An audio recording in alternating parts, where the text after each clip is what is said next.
Somatulin, si la bataille du 24 août 1914 et la bataille du 23 mai 1940 sont généralement bien connues, une troisième bataille plus méconnue a eu lieu en partie sur le territoire de Tulin le 3 novembre 1792.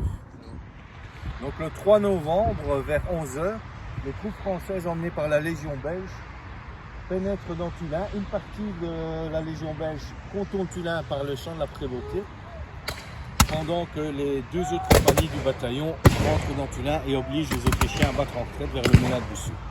4 compagnies du bataillon de la Légion belge se rejoignent alors au niveau du Saint-Homme. Dans leur fougue, les Belges partent à l'assaut du moulin, mais ils sont écrasés par l'artillerie et 1500 cavaliers autrichiens qui fondent sur eux. Ils ne doivent leur salut qu'à l'intervention des hussards de Chamboran.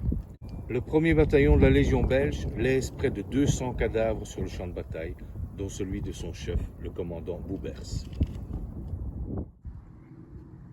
Le lendemain 4 novembre, les Français, commandés cette fois par le général Dumouriez, repartent à l'assaut. Cette fois, appuyés par l'artillerie, ils capturent la position autrichienne. Du moulin de Boussou au bois des Nains, près de 8000 Autrichiens étaient disposés plus ou moins le long du Séquis. Ici, à Pierre d'Or, les Autrichiens avaient disposé 7 canons. Au total, en l'espace de 2 jours, près de 10 000 hommes ont combattu sur ce terrain.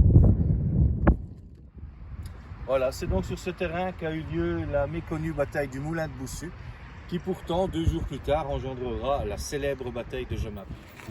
En 2 jours de combat, on dénombre plus de 700 morts sur le champ de bataille. Pour l'anecdote, le duc de Chartres, futur roi de France, a combattu sur ce champ de bataille.